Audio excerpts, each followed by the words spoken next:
প্রিয় শিক্ষার্থী বন্ধুরা, তোমরা কেমন আছো?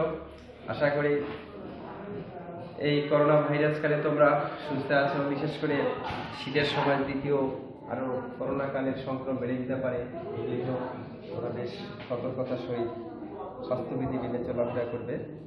আজকে তোমাদের অনলাইনে ক্লাস, আমি যে একটা ক্লাস আলোচনা করবো সেটা হচ্ছে সপ্তম শ্রেণীর বিজ্ঞান বিষয় নিয়ে পাঠ বা অধ্যায়। সপ্তম অধ্যায়ের হচ্ছে অধ্যায়ের যে শক্তির সংরক্ষণশীলতা, এই শক্তির সংরক্ষণশীলতা নিয়ে আজকে আমি আলোচনা করব। এই শক্তির সংরক্ষণশীলতা কথাটা থেকে তোমরা কি বুঝতেছ যে আসলে শক্তি কতটুকু, কিভাবে, কি পরিমাণ মজুত আছে সেই শক্তি নিয়ে।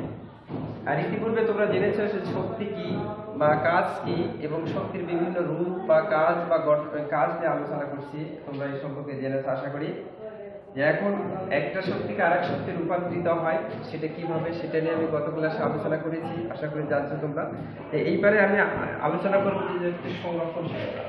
আচ্ছা, শক্তির সংরক্ষণশীলতা কি? শক্তি কি রূপে মজুত রাখা যায়, সঠিক রাখা, ঠিক রাখা যায়, এটাই হচ্ছে আসলে শক্তির সংরক্ষণশীলতা।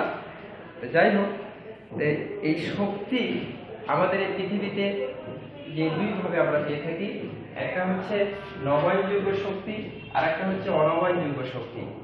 নবায়নযোগ্য শক্তিটা কি?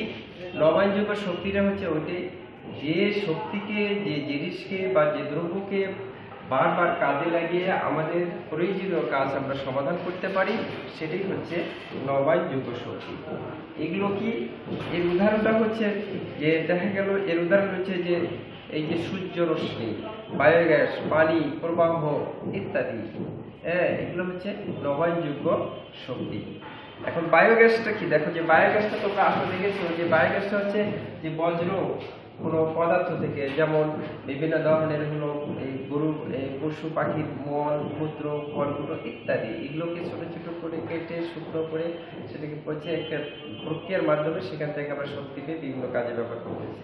ঠিক অনুরূপভাবে বায়ু প্রবাহ, এটা আদিমকাল থেকেও বায়ু প্রবাহ শক্তিকে কাজে লাগিয়ে আমরা আদিম মানুষের কাজ করেছিল। এটা আরো আসলে এখন আরো আধুনিক পর্যায়ে আসে, এই বায়ুকে কাজে লাগিয়ে বিভিন্নভাবে আমরা এই শক্তি উৎপন্ন করে কাজে লাগাচ্ছি।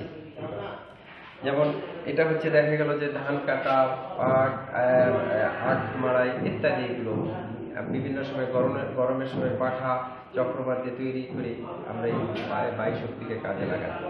এরপর আসছে পানির জোয়ার ভাটা। তোমরা আমরা পানির জোয়ার ভাটার শক্তিকে কাজে লাগে আগেকার মানুষ কাজে লাগাইতো, বিভিন্ন কাজ করতো।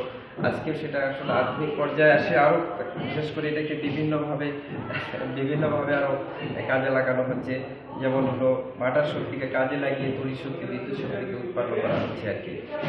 এরপরে এই যে সৌরশক্তি, এরপরে যে সৌরশক্তি থেকে তোমরা জানো আমাদের দেশ আজকে অনেক জায়গায় সৌরশক্তিতে ব্যবহার করে বিভিন্ন কাজ, আমরা প্রয়োজনীয় কাজকে সমস্যার সমাধান করতে পারতেছি।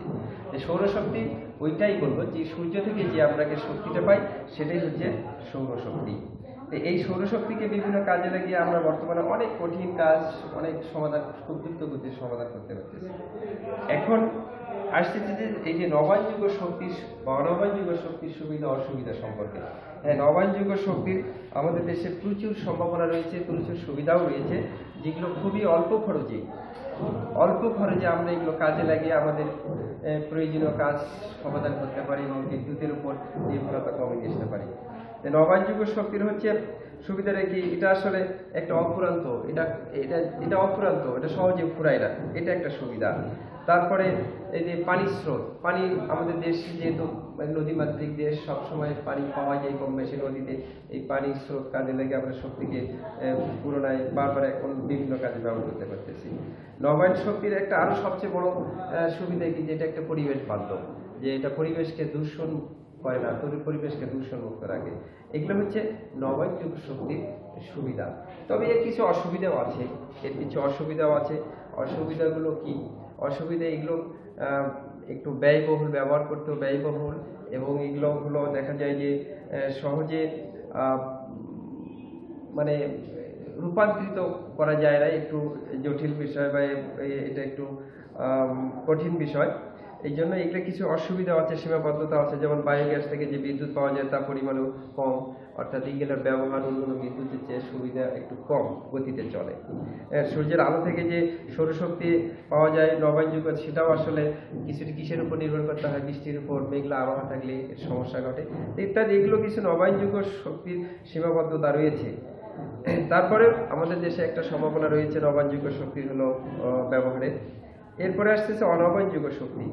অনবায়নযোগ্য শক্তি কোনটা? অনবায়নযোগ্য শক্তি ওইটাই যেটা একবারে ব্যবহার করলে আর সেটাকে পুনরায় ব্যবহার করা যায় না, সেটাই হচ্ছে অনবায়নযোগ্য শক্তি। এটা বিশেষ করে সাধারণত কোথায় থেকে পাওয়া যায়? প্রাকৃতিক শক্তি থেকে, যেমন কয়লা, তেল ইত্যাদি, এগুলো থেকেই। এগুলো একবার ব্যবহার করলে সেগুলো আর ব্যবহার করা যায় না। এগুলো হলো অনবায়নযোগ্য শক্তি। এই অনবায়নযোগ্য শক্তিরও হলো সীমাবদ্ধতা রয়েছে। এটা একটা অত্যন্ত ব্যয়বহুল এবং দ্রুত ফুরিয়ে যায়। একটা ব্যয়বহুল, এটা ওই পরিবেশকে দূষণ করায় এবং ওই তাপমাত্রা বৃদ্ধি করায়।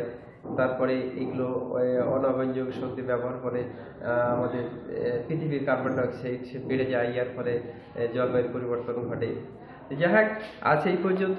যে প্রিয় শিক্ষার্থী বন্ধুরা, তোমরা অনলাইনে ক্লাসগুলো সঠিকভাবে দেখবা এবং চর্চা করার চেষ্টা করবা। পরিশেষে এই করোনা ভাইরাস কালে তোমরা সুন্দর সুস্থ থাকো, এই কামনায় প্রত্যাশা করে আজ তোমাদেরকে ধন্যবাদ দিয়ে ক্লাস শেষ করলাম। আসসালামু আলাইকুম।